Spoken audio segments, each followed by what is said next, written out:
السلام علیکم ورحمۃ اللہ وبرکاتہ۔ اعوذ باللہ من الشیطان الرجیم، بسم اللہ الرحمن الرحیم۔ یا ایہا الذین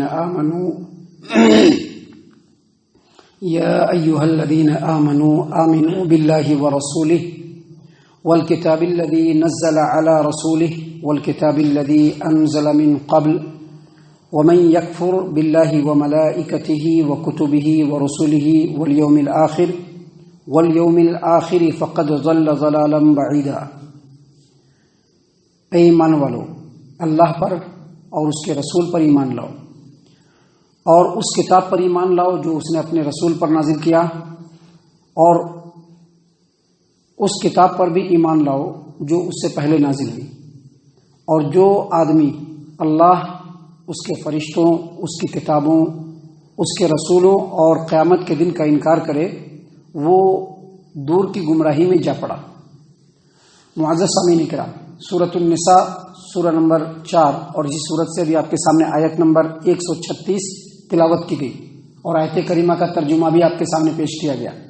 آپ آیت کریمہ پر غور کریں۔ اللہ تبارک و تعالیٰ نے فرمایا، یا ایھا الذین آمنوا آمنو، اے ایمان والو ایمان لاؤ۔ آمنو آمنو، اے ایمان والو ایمان لاؤ۔ یہاں پر ایمان والوں کو ایمان لانے کے لیے کہا گیا ہے، یعنی دو جگہ پر ایمان کا لفظ استعمال ہوا ہے، اور ایمان والوں کو ایمان لانے کا جو حکم دیا گیا ہے وہ اسی لیے نہیں دیا گیا ہے کہ یہ زیادہ کر کے کہا جا رہا ہے، بلکہ یہاں پر ایمان دو معنوں میں استعمال ہوا ہے۔ ایمان کے دو درجوں کو اللہ تبارک و تعالیٰ نے یہاں پر بیان فرمایا ہے۔ پہلے اللہ تبارک و تعالیٰ نے فرمایا، یا ایھا الذین آمنوا، اے ایمان والو۔ تو آمنو سے مراد وہ لوگ جو ایمان لا کر کے مسلمانوں کی جماعت میں شامل ہو چکے ہیں، ایمان لے آئے کہ ہم اللہ پر ایمان لاتے ہیں، اس کے رسول پر ایمان لاتے ہیں، اس کے تمام رسولوں پر ایمان لاتے ہیں، فرشتوں پر، کتابوں پر، اور جن جن چیزوں پر اللہ تبارک و تعالیٰ نے ایمان لانے کا حکم دیا ہے ان تمام پر ایمان لاتے ہیں، ایسا بول کر کے جو مسلمانوں کے صف میں شامل ہو گیا، مسلمانوں کی جماعت میں شامل ہو گیا، ایسے لوگوں کو اللہ تبارک و تعالیٰ فرما رہے ہیں کہ یا ایھا الذین آمنوا آمنو۔ یہاں پر جو آمنو ہے اس کا مطلب یہ ہے کہ پورے خلوص نیت کے ساتھ، پورے دل کی گہرائی کے ساتھ، پختہ عزم کے ساتھ، مکمل حوصلے کے ساتھ، پوری سچائی کے ساتھ، نیت کے اخلاص کے ساتھ ایمان لاؤ۔ اس انداز میں ایمان لاؤ کہ تمہارا عمل، تمہارا رویہ، تمہاری سوچ، تمہاری فکر، تمہارے نظریات، تمہارے خیالات، تمہارے مذاق، تمہارے تمام کے تمام اعمال، تمہاری گفتار، تمہارے کردار، تمہارا چلنا پھرنا، تمہاری زندگی گزارنے کا ہر ایک طریقہ اس ایمان کے مطابق ہو جائے، اس ایمان کے تقاضے کے مطابق ہو جائے جن کے اوپر تم ایمان لائے۔ اب ایک مسلمان کس چیز کے اوپر ایمان لاتا ہے؟ اللہ پر ایمان لاتا ہے، اس کے رسول پر ایمان لاتا ہے۔ جب اللہ پر ایمان لایا، اس کے رسول پر ایمان لایا، تو لامحالہ اس کو اللہ کی کتاب پر بھی ایمان لانا ہے، کیونکہ یہ اللہ کا کلام ہے، اور نبی نے جو تعلیم دی ہے جو احادیث کی شکل میں موجود ہے اس پر بھی ایمان لانا ہے، کیونکہ وہ بھی اللہ کا ہی کلام ہے۔ تو جب اس کے اوپر ایمان لایا تو ہماری زندگی کا ہر نظریہ، ہماری زندگی کا ہر فکر، ہماری زندگی کے ہر اعمال، ہماری زندگی کا ہر طریقہ، ہماری ہر ایک سوچ، ہمارے گفتار، ہمارے کردار، سب کے سب انہی دونوں چیزوں کے مطابق ہونا چاہیے۔ ہمارا رہن سہن بھی ویسا ہی ہونا چاہیے، ہماری چال ڈال بھی ویسا ہی ہونی چاہیے، ہمارا پہناوا اوڑھاوا بھی ویسا ہی ہونا چاہیے۔ اسی چیز کو اللہ تبارک و تعالیٰ آیت کریمہ میں بیان فرما رہے ہیں کہ یا ایھا الذین آمنو، اے ایمان والو، آمنو، پوری پختگی کے ساتھ ایمان لاؤ، ایمان کے تقاضوں کو پورا کرتے ہوئے ایمان لاؤ۔ جس چیز پر ایمان لا رہے ہو تمہاری زندگی اسی تقاضے، اسی چیز کے مطابق ہونی چاہیے، تبھی جا کر کے تم انصاف کے ساتھ گواہی دینے والے بنو گے۔ ابھی کل کی آیت کریمہ میں کیا بتلایا تھا؟ کل جو آیت کریمہ ہم نے آپ کے سامنے پڑھی تھی، جس کی تفسیر اور جس کا ترجمہ پیش کیا تھا، اس میں ہم نے کیا کہا تھا کہ اللہ تبارک و تعالیٰ نے ایمان والوں کو کہا ہے کہ اللہ کی خاطر انصاف پر قائم رہتے ہوئے سچی گواہی دو، چاہے وہ گواہی کسی کے خلاف کیوں نہ پڑے۔ تو یہ جو جذبہ ہے یہ اسی آدمی کے اندر آئے گا جو صحیح معنوں میں ایمان لانے والا ہوگا. ابھی ایمان لا کر کے تو مسلمان سارے لوگ ہو جاتے ہیں، لیکن ایمان لانا ہے اور اپنی زندگی کو ایمان کے تقاضے کے اوپر پورا کرنا ہے، تبھی جا کر کے انسان ویسا بنے گا. اسی لیے اللہ تبارک و تعالیٰ نے آیت کریمہ میں بیان فرمایا کہ یا ایھا الذین آمنوا آمنوا، اے ایمان والو ایمان لاؤ. کس کے اوپر؟ اللہ پر، اس کے رسولوں پر. والکتاب الذی نزل علی رسولہ، اس کتاب پر ایمان لاؤ جس کتاب کو اس نے اپنے رسول پر نازل کیا. رسول پر کون سی کتاب نازل کی؟ یہی قرآن کریم، رسول محمد عربی صلی اللہ علیہ وسلم. اور ان پر کون سی کتاب نازل ہوئی؟ یہ قرآن کریم. قرآن کریم پر ایمان لانے کا مطلب کیا ہے؟ قرآن کریم اللہ کی کتاب ہے. سب سے پہلے یہ ایمان لانا ہے کہ یہ اللہ کی کتاب ہے. یہ جیسا کہ لوگ بولتے ہیں کہ محمد صاحب لکھ لیے ہیں یا محمد صاحب نے کسی سے لکھوا لیا ہے، یہ سب غلط باتیں ہیں. یہ سب غلط باتیں ہی نہیں، یہ سب کفریہ باتیں ہیں. پہلے یہ ایمان لانا کہ یہ کتاب جو ہے وہ اللہ کی کتاب ہے، جو اللہ نے اپنے نبی پر جبرائیل امین کے ذریعے سے نازل کر فرمایا ہے. ایمان لانے کا دوسرا مطلب اس کا یہ ہے کہ اس کے اندر جو باتیں لکھی ہوئی ہیں، جو آیات ہیں، اس کی تلاوت کرنا ہے. ایمان کا تقاضا یہ بھی ہے کہ اس کی تلاوت کرنا ہے. اس کو رکھ دیا، اس کو پیک کر کے رکھ دیا، کبھی نہیں پڑھے، وہ اس پر ایمان لانا نہیں ہوا. اس کے آیات کی تلاوت کرنی ہے. اور تلاوت کرنے کے ساتھ ساتھ اس کا جو تیسرا پوائنٹ ہے وہ یہ ہے کہ اس کے آیات پر غور و فکر کرنا ہے، ترجمہ پڑھنا ہے، تفسیر پڑھنا ہے، قرآن کے جو دروس ہوتے ہیں اس میں شامل ہونا ہے، معنی اور مفہوم پر غور کرنا ہے. اور اس کا جو چوتھا پوائنٹ ہے وہ یہ کہ جو کچھ اس سے ہم سنتے ہیں یا جو کچھ اس کو پڑھنے کے بعد غور و فکر کرنے کے بعد جو کچھ ہم سمجھتے ہیں اس کے اوپر عمل بھی کرنا ہے. یہ ایمان لانے کا مطلب ہے. تو اللہ نے اسی لیے کہا کہ اللہ پر ایمان لاؤ، اس کے رسولوں پر ایمان لاؤ، اور اس کتاب پر ایمان لاؤ جو اس نے اپنے رسول پر نازل کیا. اور پھر کہا والکتاب الذی انزل من قبل، اور ان کتابوں پر بھی ایمان لانا ہے جو اس سے پہلے نازل ہو چکے ہیں.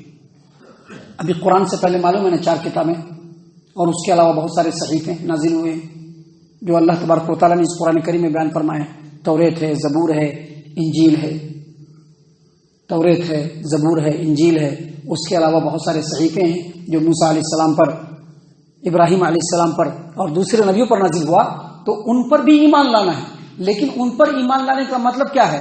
ان پر ایمان لانے کا مطلب یہ ہے کہ یہ ایمان رکھنا ہے کہ وہ اللہ کی کتاب ہے. ابھی اگر ہمارے پاس توریت آتا ہے، انجیل کو لایا جاتا ہے، اس کے اندر جو کچھ لکھا ہوا ہے ہم اس پر ایمان نہیں لائیں گے، کیونکہ ہم کو اس پر ایمان لانے کا حکم نہیں دیا گیا ہے. اور یہ بات بالکل یقینی ہے کہ قرآن سے پہلے جو کتابیں نازل ہوئی ہیں، خاص طور سے توریت، انجیل اور زبور، اس کے اندر لوگوں نے اپنی طرف سے بہت ساری ملاوٹ کر دی ہے، اپنی بہت ساری باتیں ملا دی. لہذا قرآن سے پہلے جو کتابیں نازل ہوئی ہے ان کتابوں پر ایمان لانے کا مطلب یہ ہے کہ یہ ایمان رکھا جائے کہ یہ اللہ نے نازل کیا ہوا ہے اور یہ اللہ کی کتاب ہے. اس کے بعد اللہ تبارک و تعالیٰ نے آگے جو بات بیان فرمایا ہے، اس سے پہلے ہم ایک بات بتا دیں کہ اللہ تبارک و تعالیٰ نے اس آیت کریمہ کے اندر جس طرح سے 2 ایمان کے درجات بیان فرمائے کہ ایمان کے 2 درجے ہیں. ایک تو یہ ہے کہ ایسے ہی ایمان لانا اور ایمان لا کر کے مسلمانوں میں شامل ہو جانا. دوسرا ایمان لانے کے بعد ایمان کے تقاضوں کو پورا کرنا، جن چیزوں پر ایمان لایا ہے اپنی زندگی اس کے مطابق بنانا. اس کے بعد اللہ نے فرمایا کہ وَمَن يَكْفُرْ بِاللَّهِ وَمَلَائِكَتِهِ وَكُتُبِهِ وَرُسُلِهِ، اور وہ آدمی جو اللہ تبارک و تعالیٰ کا انکار کرے، اس کے رسولوں کا انکار کرے، اس کے کتابوں کا انکار کرے اور آخرت کے دن کا انکار کرے، تو سمجھ لو کہ وہ آدمی دور کی گمراہی میں جا پڑا. جو آدمی اللہ کا، اس کے رسول کا، اس کی کتاب کا، ایک رسول کا انکار کیا، تمام رسولوں کا انکار کر دیا. ایک کتاب کا انکار کیا، تمام کتابوں کا انکار کر دیا. یہ جو یہودی لوگ ہیں وہ جو قرآن کو نہیں مانتے ہیں نا، سمجھ لیجیے کہ وہ توریت کو بھی نہیں مانتے ہیں. یہ جو عیسائی لوگ ہیں جو قرآن کریم پر ایمان نہیں رکھتے ہیں نا، وہ سمجھ لیجیے کہ وہ انجیل کو بھی نہیں مانتے. تو اللہ نے فرمایا کہ جو آدمی اللہ، اس کے فرشتوں، اس کی کتابوں اور اس کے رسولوں کا انکار کرے فقط ضل ضلالا بعیدا، تو وہ دور کی گمراہی میں جا پڑا. تو یہاں پر جو کفر ہے یہ بھی 2 معنوں میں استعمال ہوا ہے. یہ جو کفر ہے نا، انکار کرنا، یہ بھی 2 معنوں میں استعمال ہوا ہے. ایک معنی یہ کہ ایک آدمی ان تمام چیزوں کا انکار کر دے، ہم اللہ کو بھی نہیں مانتے ہیں، اس کے رسولوں کو بھی نہیں مانتے ہیں، اس کے فرشتوں کو بھی نہیں مانتے، اس کی کتابوں کو بھی نہیں مانتے، تمام چیزوں کا انکار کر دیا اس نے. تو یہ ہوا کفر. وہ سرے سے انکار کر دیا کہ ہم کسی چیز کو نہیں مانتے ہیں، اور وہ ان چیزوں کا انکار کر کے اسلام سے خارج ہو گیا. اور یہاں پر کفر کا ایک دوسرا معنی بھی ہے.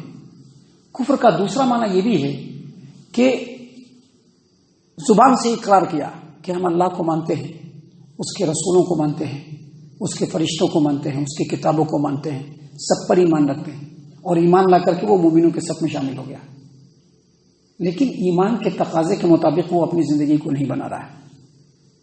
جو ایمان کا تقاضا ہے، 5 وقت نماز پڑھنا ہے، ایمان کا تقاضا ہے، اللہ اور اس کے رسول کی اطاعت و فرما برداری کرنی ہے، نیک اعمال انجام دینا ہے، اپنے گفتار، اپنے کردار، اپنے چال چلن، اپنے معاملات، اپنے کاروبار، تمام چیزوں کو قرآن و حدیث کے مطابق بنانا ہے، اس کا انکار کر رہا ہے، اور اس کے سانچے میں اپنی زندگی کو ڈھالنے کی بھی کوشش نہیں کر رہا ہے، تو یاد رکھیے کہ ایسے ایمان کا بھی کوئی فائدہ نہیں ہے، اس کو بھی کفر ہی کہا جائے گا.